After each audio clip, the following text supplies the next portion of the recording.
Daniel opened his eyes slowly. The ceiling fan above him spun in slow circles, making a soft clicking sound.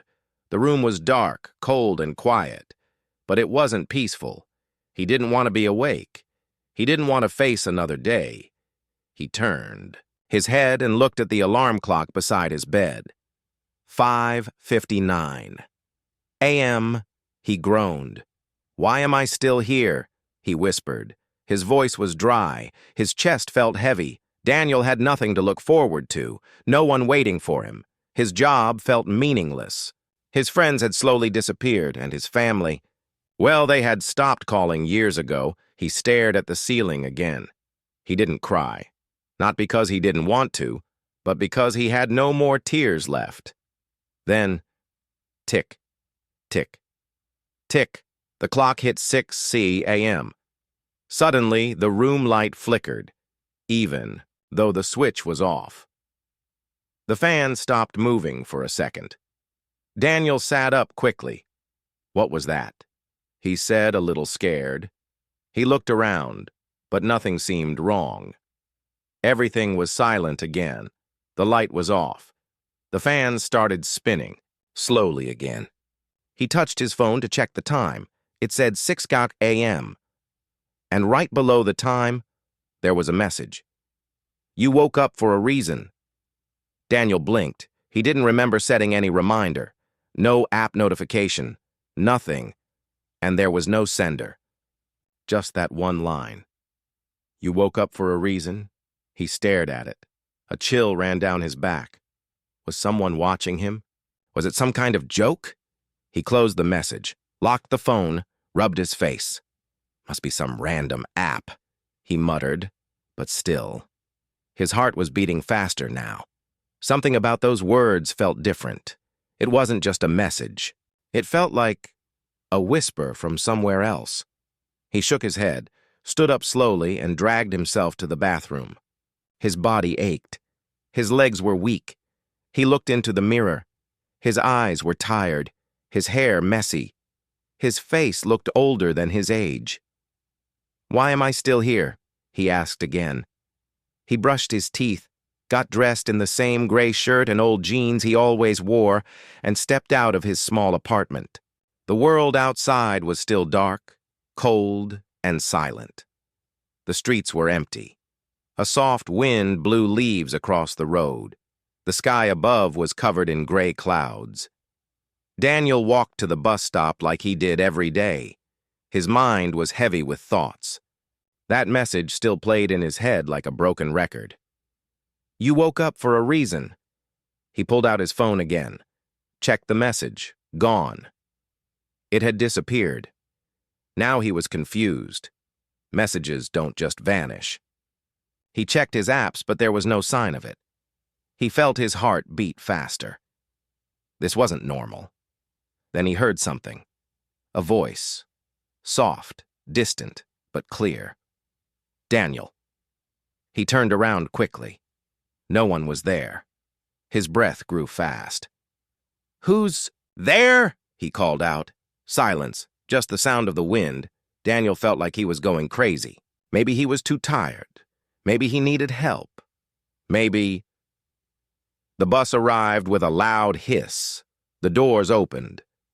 Daniel got on quietly and sat in the last seat by the window. He looked out as the city started to wake up. Lights in homes turned on. Coffee. Shops opened. Cars slowly filled the streets. People were starting their day, living, smiling, rushing.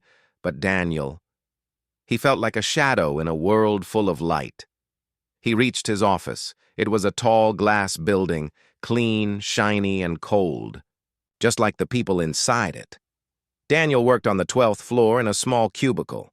He answered emails, fixed small problems. No one really noticed him. No one really cared. He sat down at his desk, turned on his computer, and sighed. Then he saw something. A sticky note, yellow, simple, but new.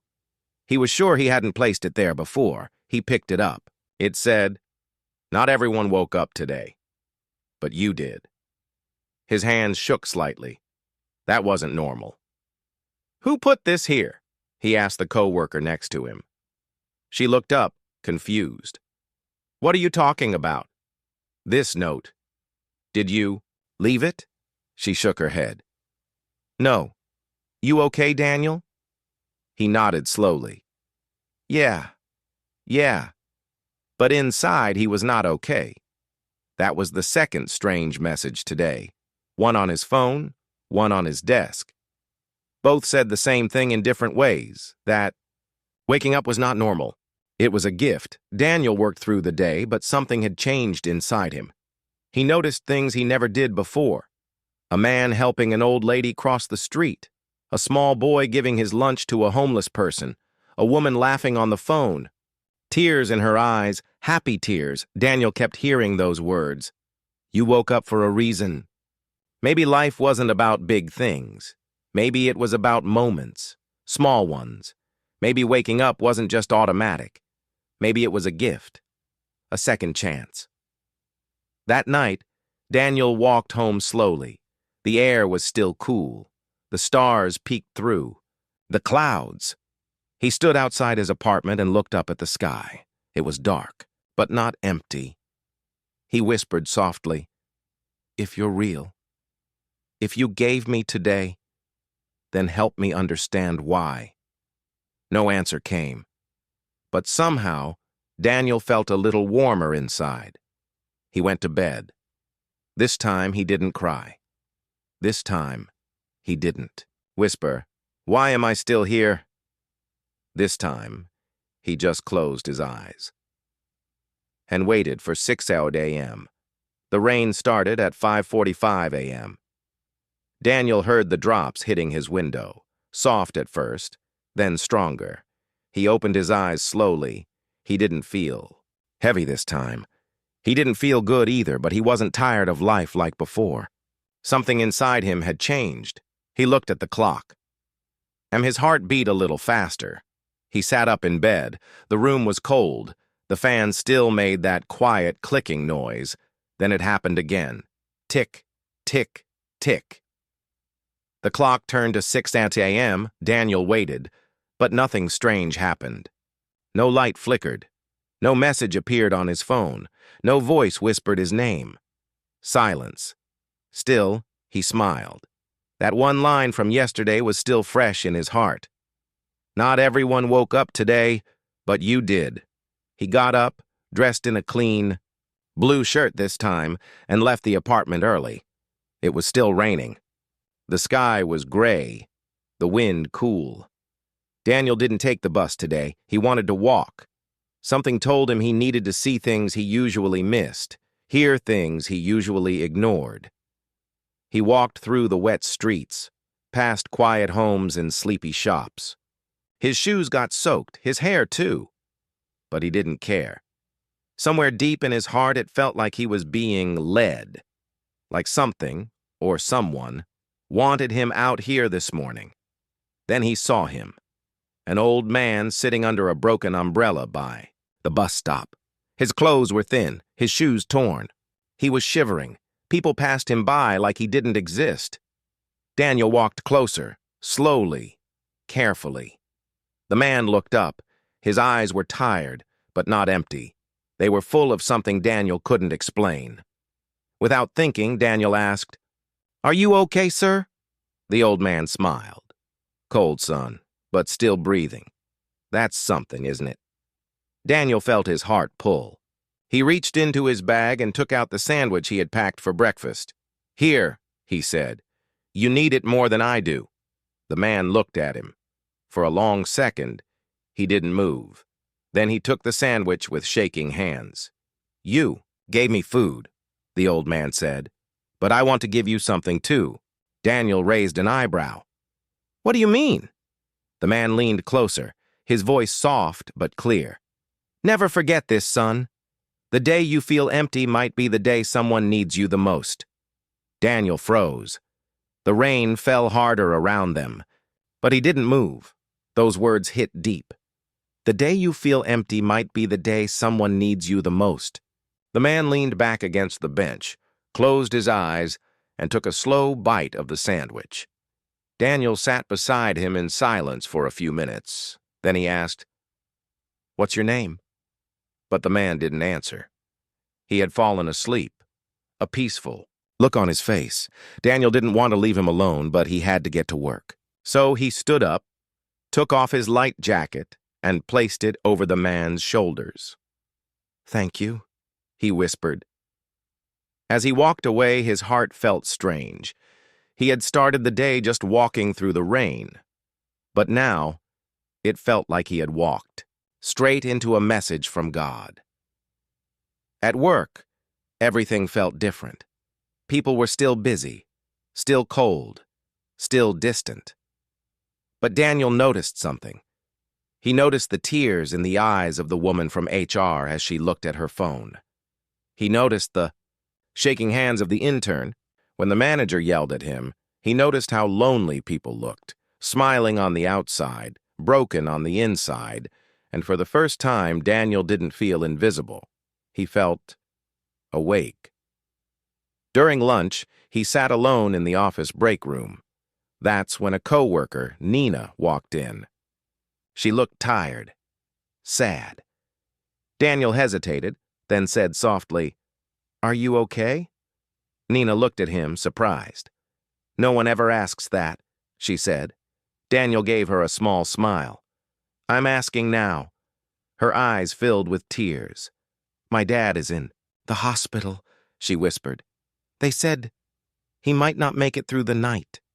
Daniel didn't know what to say, so he just said the truth. "I'm sorry," he said, "but you woke up today. Maybe that means you still have time, even if it's just to say goodbye." Nina nodded. Her hands shook as she held her phone. "I needed to hear that," she said. Daniel didn't know where the words had come from, but deep down, he did. They weren't just from him. They were part of something bigger, something that had started at 6 a.m. yesterday. That night, Daniel walked home again in the rain. He passed the same bus stop. The old man was gone, but the jacket was folded neatly on the bench, and on top of it, a small piece of paper. Daniel picked it up. His hands trembled. The note said, "One act of kindness can change someone's whole story. You just changed mine." Daniel stood still for a long time. Rain fell, wind blew, the world kept moving. But for Daniel, time paused. His eyes filled with tears for the first time in months, not from pain, but from purpose. He looked up at the sky. "I don't know why you're choosing me," he whispered. "But I'm here. I'm listening." Then he smiled. Daniel woke up before his alarm. It was 5:57 a.m. He didn't feel sleepy. He didn't feel heavy. He just lay there looking at the ceiling, thinking about the old man in the rain, the folded jacket, the note that said, "One act of kindness can change someone's whole story. You just changed mine." Then he smiled. He turned his head to the clock. He waited. One more minute. His heart jumped again. He didn't know why this moment mattered so much now, but it did. He felt like something special happened every time that clock hit 6. He got up, brushed his teeth, made tea, and opened the window. The rain had stopped. A golden morning light touched the trees outside. The world looked calm, peaceful. He sat down near the window with his tea in hand. He wasn't in a rush anymore. He wasn't trying to survive the day. Now he was looking forward to what it might bring. Then there was a knock. Tap, tap. Daniel looked up. Who could be at his door this early? He walked across the room and opened it slowly. No one was there. Just silence. But as he looked down, he saw something. A small brown envelope. No name on it. No address. Just an old envelope with a red string holding it shut. Daniel picked it up. His fingers shook a little. He stepped back inside, closed the door, and sat down. He looked at the envelope again. Something told him this wasn't just a letter. This was something meant only for him. He slowly untied the string and pulled out the folded paper. There was one short message written inside. "You've been chosen for something. Keep your heart open. The next person you meet is part of your journey." Daniel stared at the paper. His heart beat faster. Was it a joke? A prank? But it didn't feel like that. It felt personal, deep, important. He had no idea who left it, but he knew one thing. He had to be ready. That day at work, Daniel moved differently. He greeted people he usually walked past. He listened more, spoke less. But he was also watching, wondering, who would it be? Who was the next person meant to be part of his journey? Lunch came. Nothing unusual. Evening arrived. Still nothing. He started walking home again. His jacket was light, but the air was warmer now. A few people smiled at him as he walked by. That never used to happen before. As he reached the corner near the grocery store, he noticed something strange. A woman stood across the street, frozen in place. She looked confused. Her hands shook. She kept looking at her phone, then at the traffic, then back again. Daniel felt that tug in his heart, the same one he felt when he met the old man. He crossed the street. "Are you okay, miss?" he asked gently. She turned toward him, her eyes full of fear. I can't find the hospital," she said. "My little boy, he's sick. They took him in an ambulance. I don't know where to go. My phone's dead." Daniel's heart sank. He pulled out his phone. "Tell me his name," he said. "We'll find him." They sat on the nearby bench while Daniel searched. 10 minutes later, they found the hospital. It was only 3 blocks away. "I'll walk with you," Daniel offered. The woman looked at him, tears in her eyes. "Why are you helping me?" Daniel didn't hesitate. "Because someone told me the next person I meet matters." She didn't understand what he meant, but she nodded anyway. As they walked to the hospital, she told him her name, Angela, and her son's name, Noah. "He's only 6, she said, her voice shaking. "He had a high fever and couldn't breathe. The ambulance came fast. I ran after them, but I got lost." When they reached the hospital, a nurse recognized Angela immediately. "He's stable now," the nurse said. "He asked for you." Angela turned to Daniel, unable to speak. She didn't have the words, but she didn't need to say anything. Her eyes said it all. Daniel gave a small smile. "Go to him," he said. She ran inside. Daniel sat on the bench outside the hospital. The sky was now soft orange. Sunset was coming. Then he felt something in his pocket. He reached in and pulled out another note.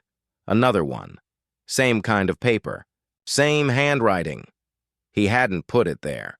His heart beat faster as he unfolded it. It said, "You didn't just save a boy today. You proved that your heart is still alive. Keep walking." Daniel leaned back on the bench, stunned. Who was doing this? Who was leaving these notes? Why did it all feel so holy? He looked up at the sky again. He didn't speak out loud, but something inside him whispered, "Thank you." That night, when he reached his apartment, he didn't feel alone. He didn't feel small or forgotten. He felt seen. He felt chosen. He looked at the clock. 12 p.m. Then he looked at the first envelope again, the one that said, "Keep your heart open." And now he understood. God wasn't shouting from the sky.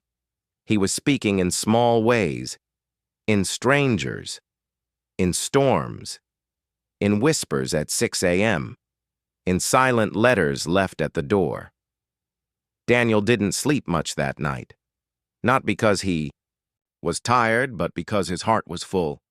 He lay awake, thinking about Angela, her little boy Noah, the folded notes that kept showing up, and most of all, the feeling that none of this was random. He sat up in bed and looked again at the second note that had somehow ended up in his pocket at the hospital. You didn't. Just save a boy today. You proved that your heart is still alive. Keep walking.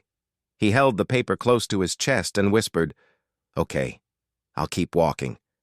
Just show me where." Then, as the clock turned to 6 a.m., the room felt still, almost holy. Daniel stood up and walked toward the door. And there it was. Another envelope. Same brown paper, same red string. He smiled and bent down to pick it up.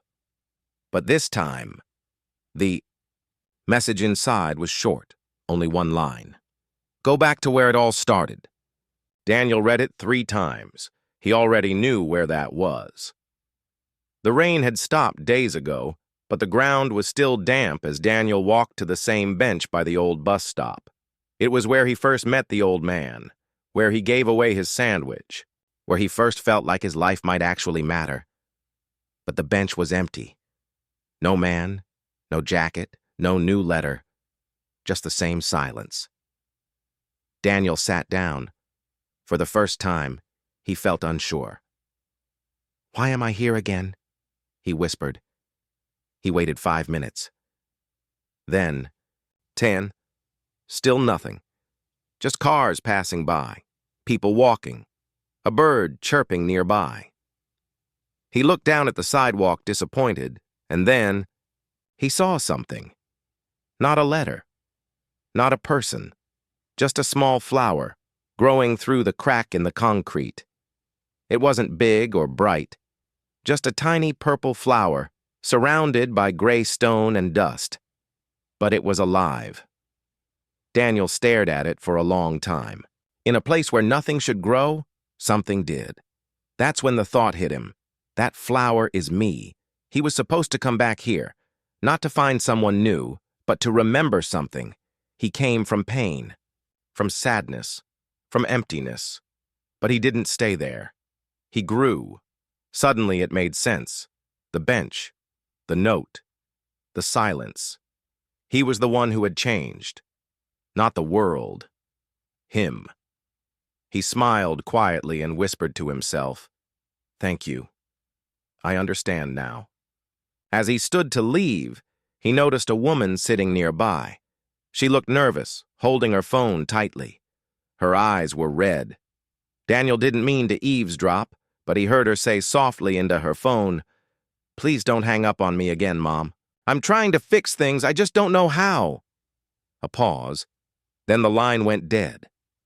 The girl's shoulders dropped. She stared at the phone, broken. Daniel took a breath. He had a choice now. Walk away, or step in, like someone had done for him. He walked over slowly and sat a few feet away. "I don't know what's going on," he said gently. "But sometimes people break because they never learned how to bend." She turned to look at him, confused. He smiled. "You don't need to explain. I've just been there." She nodded slowly, then whispered, "I haven't talked to my mom in 3 years. I called today, but I guess she wasn't ready." Daniel looked at her and said softly, "Maybe today was about you being ready. That matters too." She wiped her eyes. "Why are you being so kind to me?" He looked up at the sky for a second, then back at her. "Because someone once helped me for no reason, and it changed my life." Daniel didn't know her name. He didn't need to. She would remember this moment like he remembered the old man in the rain, and just like that, the message of the note became clear. Go back to where it all started, not to relive the pain, but to become the healer. That night, back in his apartment, Daniel opened the window. The cool breeze felt good on his face. The clock read 8:21 p.m. He stood quietly, just breathing. Then he saw something move under his door.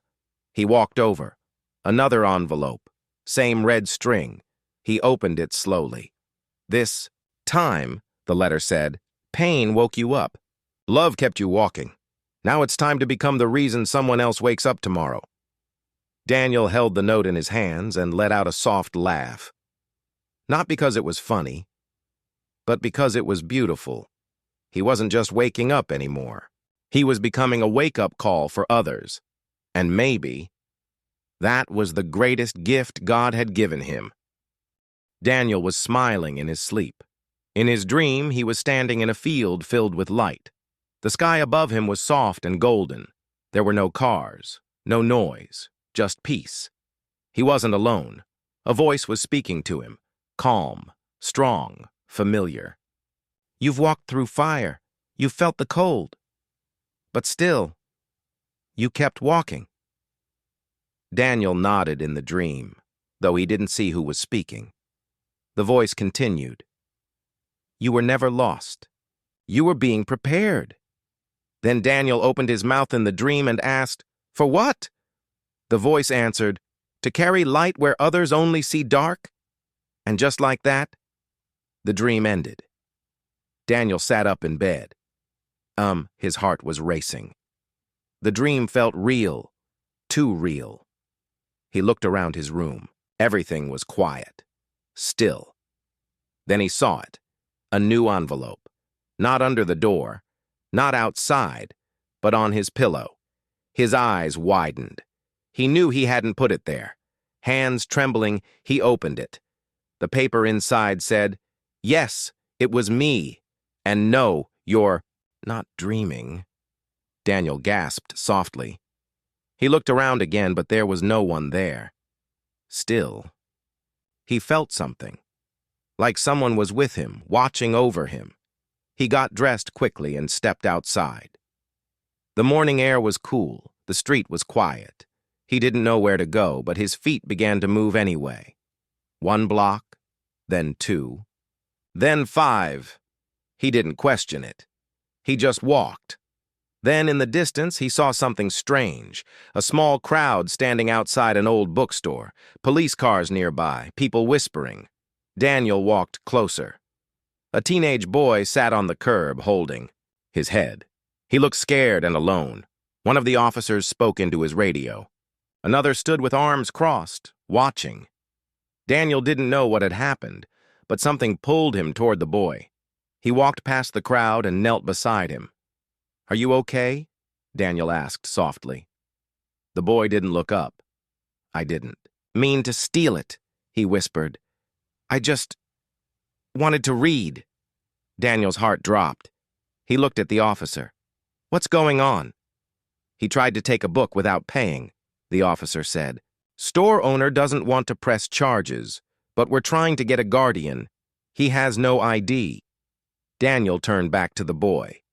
What book? He asked. The boy pulled it from under his hoodie. The cover was torn.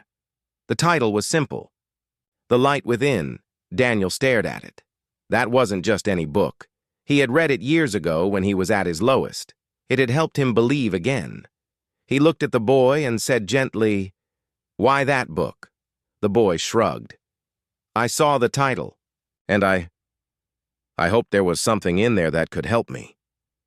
Daniel took a deep breath, then stood up and spoke to the officer. I'll pay for it. The officer looked at him, surprised. You sure? Yes. And I'll sit with him while he reads it, if that's okay. The officer paused, then nodded. All right. Just make sure he gets home safe. Daniel and the boy sat under a tree near the bookstore. Daniel handed him the book and said, Take your time. The boy opened it with shaking hands and began to read. For a while, neither of them spoke. Then the boy whispered, Do you believe light can really be inside us? Daniel smiled. I didn't used to, he said. But now, yes, I believe it with all my heart. As the boy kept reading, Daniel leaned back and looked up at the sky. Then he checked his pocket. And there it was. Another note. He opened it slowly. It said, You followed the dream. You followed your heart. Now someone else can follow your light. Daniel's eyes filled with tears. It was all connected. The dream, the boy, the book. He thought it was just a dream. But God was speaking, even when he slept. He looked at the boy again, lost in the pages, then whispered, Thank you for using me. That evening, Daniel walked the boy to a local shelter. It wasn't much, but the staff knew him now. They greeted Daniel like family. He told them about the boy, the book, the police. The staff promised to give the boy a warm bed, food, and help. As Daniel turned to leave, the boy called out, "Mister!" Daniel stopped. "Why did you help me?" the boy asked. Daniel smiled. "Because someone helped me, and I'll never forget what it did for me." The boy nodded, then held up the book and said, "This is gonna be my light now." That night, Daniel sat by his window again. He didn't cry, he didn't worry, he just felt full, like his soul was finally at peace. He wasn't just living anymore, he was being used to carry hope, used to deliver light. And maybe that's what his whole life was preparing him for. The sky was dark and quiet when Daniel walked into the care home. He hadn't planned to come here. He just felt it. The moment he woke up that morning, he knew something was different. No letter under the door, no voice in a dream, just a whisper deep in his soul. Today is not about the past. It's about what you've been running from. That voice stayed with him all morning. By afternoon, he knew where he had to go, and by evening, he was standing in front of a door he hadn't opened in almost 5 years. Room 217. He stared at the number. His fingers shook as he reached for the handle. Slowly, quietly, he stepped inside. The room smelled like lavender and old wood. There, lying in the bed near the window, was an old woman, frail, silent. Her gray hair was tied in a loose braid. Her eyes were closed. Daniel froze. This was his mother. For years, he had stayed away.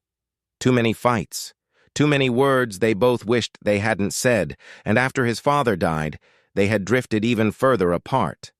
Until one day, they simply stopped talking. Daniel had told himself it was better that way, but now, standing here, he knew better. She was the one thing he hadn't faced, the one thing that still held weight in his heart. He sat down slowly in the chair beside her bed. "Hi, Mom," he said, voice low. No reply. He wasn't sure she could hear him. "I don't know if you remember me," he said, trying to smile, "but I've changed. I really have." Still no answer. Daniel looked at her hands. They were thin, resting gently on a warm blanket. He took one softly in his. "I came to tell you something," he whispered. "I forgive you." His voice broke. "And I'm sorry, too." He sat in silence for a while, holding her hand, unsure if it even mattered. Then, something happened. Her fingers moved, barely, gently. Daniel looked up, startled. Her eyes opened slowly, tired but clear. "Daniel," she whispered. His heart stopped. She hadn't said a word in years. The nurse had told him her mind had gone quiet, that she might never speak again. But now, she had spoken his name. Tears filled his eyes. "Mom?" he said, leaning closer. She looked at him. Then her lips moved again, this time louder, more clear. "I prayed you'd come back." Daniel froze. His mouth opened, but no words came. He hadn't expected that, not at all. Not anger, not blame, but a prayer. She reached out slowly and touched his face. "I knew God wasn't done with you," she said softly. Daniel broke. The tears came fast. He placed his forehead against hers and whispered, "I missed you so much. I never stopped loving you," she said. "I thought you didn't care," he whispered. "I was just broken," she replied. "But I never gave up on you." They talked for an hour, mostly whispers, some tears, some laughter. She told him about the day he left How she cried but never told anyone. She told him she watched the sunrise every morning and said his name. "I asked God to hold you when I couldn't," she said. And Daniel told her everything about the bench, the old man, the letters, the boy with the book, and how every day something was guiding him closer to this very moment. She smiled, then said something that made Daniel stop breathing. "It was me." "What?" he asked. "The notes," she said. "I never stopped writing to you. I just didn't know if you'd ever see them." Daniel blinked. "But how?" She smiled gently. "After I got sick, I asked the nurse to deliver letters to places you used to visit, places I knew your heart might return to." Daniel's mind raced. The bench, the hospital, even his own apartment. She looked him in the eyes. "I didn't want to die before telling you you were always loved." Daniel held her hand tighter. "You're not dying," he said. "You're here, and I'm here, and I'm not leaving." As the nurse entered and checked her pulse, Daniel stood and kissed her forehead. "I'm coming back tomorrow," he said. And the day after that, his mother smiled again and whispered, "Then my prayer is answered." That night, Daniel walked outside under the stars. He didn't cry this time. He just looked up and said, "Thank you for giving me back something I thought I lost forever." He reached into his pocket. No letter, just his own hand and a full heart. But it was enough. Because now, Daniel understood. Sometimes God doesn't just give you a new path. He helps you make peace with the ones you once left behind. Daniel stood in his small bathroom, staring at the mirror. The room was quiet. Outside, the world was waking up again. Another day, another sunrise. But this morning felt different. He leaned closer. The man in the mirror looked familiar, but also new. There were small lines near his eyes now, a few strands of gray in his hair, and something in his eyes. Something deep. He didn't look like the same man who once hated waking up. That man used to feel lost, used to think he had no purpose. But now, there was peace. There was strength. There was light. Daniel ran a hand over his face and whispered to himself, "You made it." Not because life was easy, not because pain had disappeared, but because he had faced the storm and kept walking. He remembered the first morning, the clock striking 6 a.m., and him wishing he could just disappear. But God hadn't let him. God had kept waking him up, even when Daniel didn't want to. As he got dressed, Daniel thought about everything that had happened. The old man on the bench, the boy who tried to steal a book, his mother, whispering his name after years of silence. Every part of the journey had been leading him here, to this moment. He walked to the kitchen. There, on the table, was something new. Not a letter, not a sign, just a small wooden box. He didn't remember putting it there. He opened it slowly. Inside was a folded piece of paper. He recognized the handwriting. It was his mother's. His hands shook as he opened it. "Daniel, if you're reading this, then I believe you've found your way back. I don't know how or when, but I always believed God would guide you. I prayed that one day you'd not just wake up, but truly rise. And now it's your turn.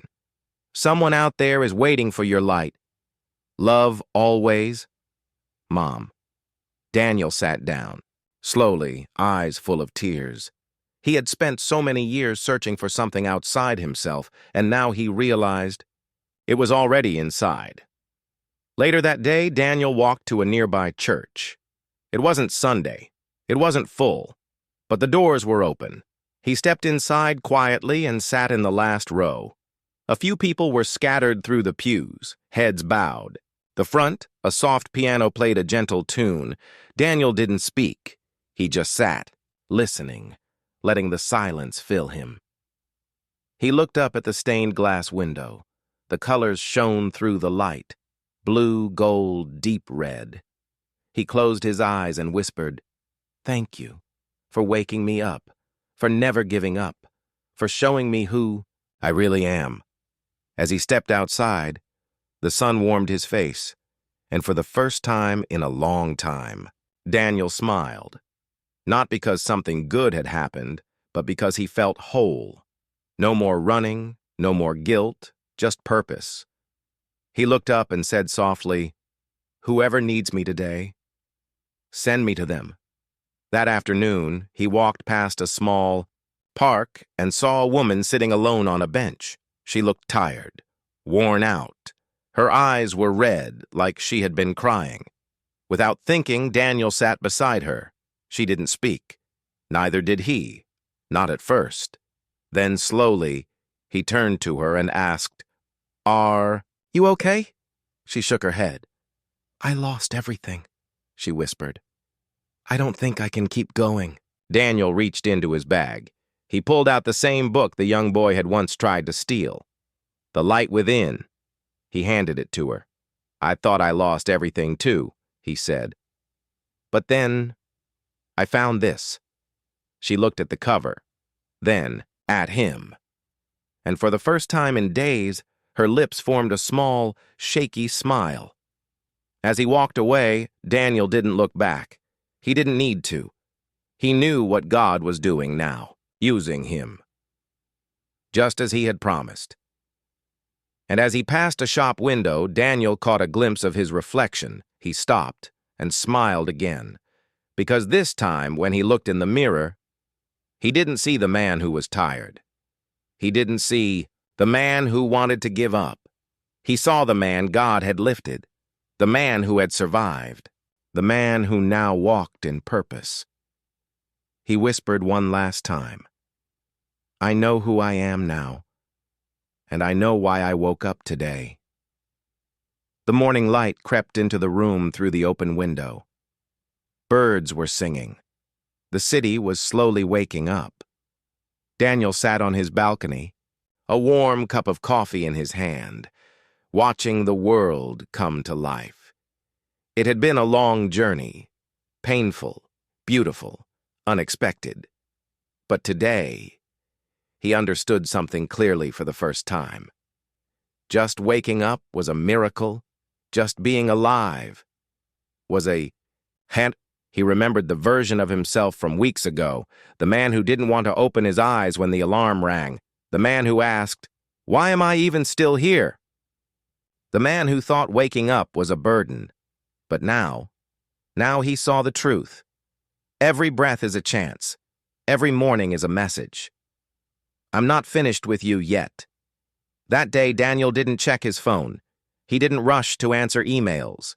He just sat quietly and looked at the sky and whispered, "Thank you, God, for today."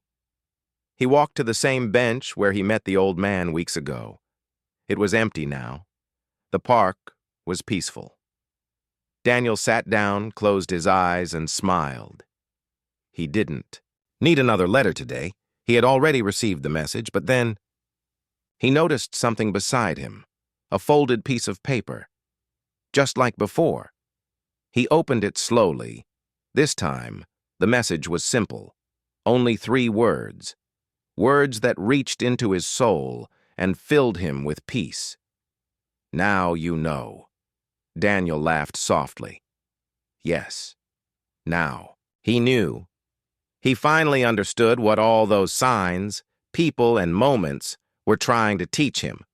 Life wasn't about waiting for something big. It was about seeing the beauty in the small things, waking up, breathing in, smiling at a stranger, helping someone, saying, "I forgive you," saying, "I love you." Later that afternoon, Daniel visited his mother again. She was sitting up in bed, a little stronger now. When he walked in, her face lit up. "Good morning," she said. He smiled. "It's a great morning." He held her hand. "I finally get it," he told her. She tilted her head gently. "Get what?" Why God kept waking me up. It wasn't to punish me. It was to prepare me. She smiled, eyes filled with quiet pride. Daniel continued, every day I woke up, I thought it was just another day to survive. But now I see, it was another day to grow, to become who I was meant to be. That night, Daniel sat at his desk and began to write. Not letters, not notes, but a book. His story. The title? You Woke Up Today. And that was God's greatest gift. He didn't know if anyone would read it, but it didn't matter. Because writing, it was part of the gift. Sharing what he had learned was part of the purpose. And somewhere out there, he knew someone else was waking up tomorrow, feeling broken, tired, lost. And maybe, just maybe, they'd read those words and find the same light that found him. A few days later, Daniel walked by the church again. The same piano was playing. The same soft voices were praying. He sat in the back, eyes closed, and let the music carry him. And in that still moment, he whispered one last time, I don't need a sign anymore. I don't need a voice. I already heard you. Every morning you woke me up. You were saying, I'm not done with you yet. And he wasn't done either, because now he had work to do, love to give, hope to share, a life to live. As he stepped, outside the sun was high in the sky. He looked up, smiled, and said, Thank you for today. I'll never take it for granted again.